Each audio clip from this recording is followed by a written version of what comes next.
Friends, સ્વાગત છે તમારું આપણી ચેનલ સિલ્વર સ્પૂન હીરોઝ કિચનમાં।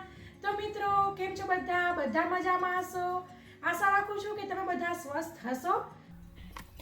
આજે આપણે બધા વ્યુઅર્સની સબસ્ક્રાઈબરની ડિમાન્ડને લઈને લીલા લસણને કેવી રીતે સાચવવું તે હું તમારી સાથે શેર કરી રહી છું। હું વર્ષોથી આવી રીતના સાચવી છું, આખા વર્ષ માટે સાચવું છું। પાછું નવું સિઝનમાં આવી જાય લીલું લસણ અને ત્યારે પણ હજી મારે આ ચાલતું હોય છે, એવી રીતના હું સાચવું છું। તો કેવી રીતે કરવું તે હું તમને બતાવીશ। તો મિત્રો, લીલું લસણ લઈ લીધું છે અને લીલા લસણને હવે આપણે આવી રીતના સાફ કરવાનું છે। તો સૌપ્રથમ તો મૂછું કાઢી લેશું અને આવી રીતના તેના ઉપર ગંધારો પાર્ટ હોય, ગંધારું લીલું પેલું પાંદડું થઈ ગયું હોય તે કાઢી લેશું અને પછી આવી રીતના હળવે હળવે બધાનું સરસ સાફ કરી લેવાનું છે। ખાસ ધ્યાન રાખવાનું છે કે મૂછ કાઢતી વખતે જાજુ લસણ વહી ન જાય, હળવેકથી ઉપરનો ભાગ કાઢી લેવાનો રહેશે અને ગંદો પાર્ટ કાઢી લેવાનો। ક્યારેક કોઈ કરમાઈ ગયેલું પાંદડું હોય, પીળું પાંદડું હોય તો તે બધું આપણે કાઢી લેશું। તો આમ આપણે બધું લસણ સાફ કરી લેવાનું છે। મિત્રો, તમને મારી રિક્વેસ્ટ છે કે તમે હજી સુધી મારી ચેનલ સબસ્ક્રાઈબ ન કરી હોય અથવા તમારી ચેનલ ઉપર નવા હોય તો જરૂરથી સબસ્ક્રાઈબ કરજો। સબસ્ક્રાઈબ કરવું તે બિલકુલ ફ્રી છે। અને હા ફ્રેન્ડ, સબસ્ક્રાઈબ કર્યા પછી બાજુમાં આપેલા બેલ આઇકન ઉપર ક્લિક કરી ઓલ ઉપર જરૂરથી ક્લિક કરવું, જેથી હું જ્યારે રેસીપીના વિડીયોઝ અપલોડ કરું ત્યારે તમને ઇન્સ્ટન્ટ નોટિફિકેશન મળે। તો આપણે સરસ બધું લસણ સાફ કરી લીધેલું છે। હવે આપણે તેને ધોવાનું રહેશે।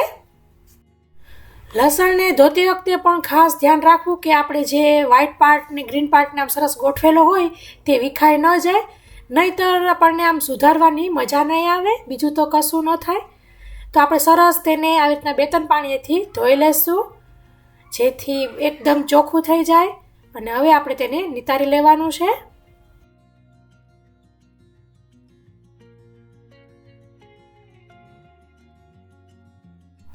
પછી આપણું લસણ સરસ નીતરી જાય એટલે આપણે તેને આવી રીતના કપડા ઉપર ફેલાવી દેવાનું છે અને પાછું જોઈ લેવાનું કે ક્યાંય એવો યલો પાર્ટ કે એવું રહી ગયું હોય તો કાઢી લેવાનો રહેશે।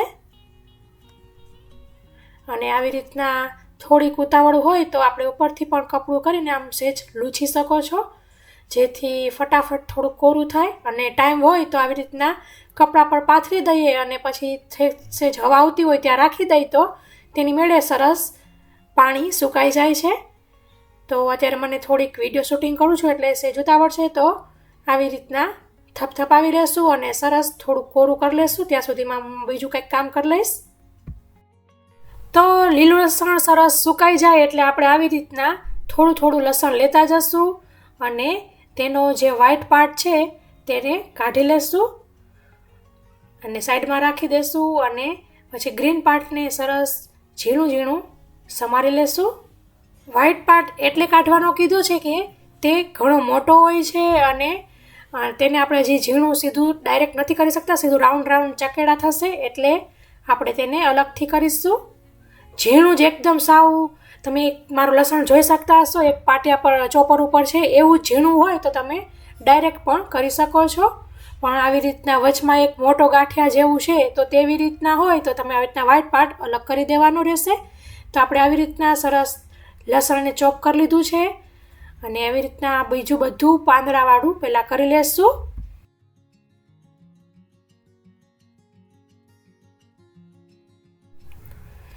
તો હવે વ્હાઇટ પાર્ટને કટ કરશું। તો વ્હાઇટ પાર્ટમાં બહુ મોટું હોય તો તેના 2 કાપા કરીને પછી તેમાં આપણે જે ડુંગળી સુધારી તો કેમ વચમાં 2-3 હજી કાપા કરી લઈએ તેવી રીતના કરી લેવાનું રહેશે, તમને વિડીયોમાં દેખાતું હોય તે પ્રમાણે। અને પછી આપણે તેને સરસ ઝીણું સમારી લેશું। તો આમ વ્હાઇટ પાર્ટને પણ આવી રીતના કરતાં ઝીણું સમારી લેવાનું છે। તો મિત્રો, તમે જોઈ શકો છો સરસ આપણું લસણ સમારાઈ ગયું છે, વ્હાઇટ પાર્ટ ગ્રીન પાર્ટ।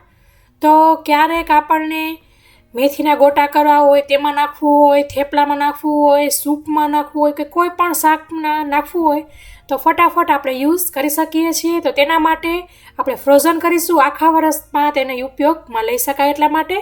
તો મિત્રો, આવી રીતના આપણે નાસ્તા તૈયાર રેડીમેડ લેતા હોય છે તો આવી રીતના પેકેટમાં આવતા હોય છે, પ્લાસ્ટિકના પેકેટ્સ આવતા હોય છે, તો તે રાખવાના તમે ઝીપલોક બેગ પણ યુઝ કરી શકો છો. આપણા બીજા એમને પંજાબી શાક માટેના વ્હાઈટ ડબલા આવતા હોય છે તે પણ યુઝ કરી શકો છો. તો હવે આવી રીતના એક પછી ન્યૂઝપેપર લઈ લેવું, તેની અંદર આપણે બધું લીલું લસણ છે તે સમારીને રાખ્યું છે તે લઈ લેવાનું રહેશે.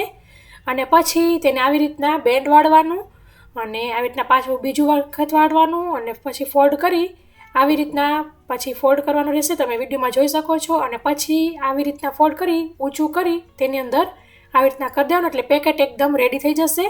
અને આપણું જેવું કન્ટેનર હોય તે પ્રમાણે આપણે પેકેટ વાળવાનું રહેશે. નાના નાના કન્ટેનર હોય તો તમે નાના નાના પેકેટ્સ વાળી શકો છો. તો સેજ હજી મોટું થયું છે તો આપણે સેજ તેને નાનું કરી લેશું.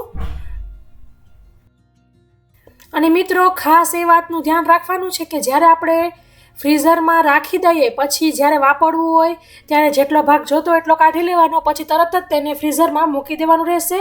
તેની ઠંડક ઓછી ન થવી જોઈએ, નહીંતર પછી લસણ થોડુંક એવું નરમ પડી જતું હોય છે, બ્લેક થઈ જતું હોય છે. ને થોડાક દિવસો પછી થોડા મહિના પછી એવું લાગે તો તમે ન્યૂઝપેપર પણ ચેન્જ પાછું કરી શકો છો. તો એ વાતનું ધ્યાન રાખવાનું. અને આ ડબ્બામાં રાખીને આવી રીતના ડબ્બો તો ચારેય બાજુ સરસ ટક તેને બંધ કરવાનું રહેશે. આગળની 2 બાજુ બંધ કરી દીધું, પાછળ ખુલ્લું રહી જાય એવું નહીં રાખવાનું. તો આપણે હવે ડબ્બાને ફ્રીઝરમાં રાખી દઈશું અને એની ટાઈમ આપણે યુઝ કરી શકીએ. તો આ તો આપણું લીલું લસણ આખું વરસ કેવી રીતે સાચવવું તેની રીત. તો મિત્રો આશા રાખું છું કે તમને મારી આ લસણ સાચવવાની રીત જરૂરથી પસંદ આવી હશે. પસંદ આવી હોય તો લાઈક કરજો, તમારા પરિવાર મિત્રોમાં શેર કરજો. તો ફરી મળીશું એક નવી રેસીપી સાથે. ત્યાં સુધી આવજો. થેન્ક યુ, બાય, જય શ્રી કૃષ્ણ.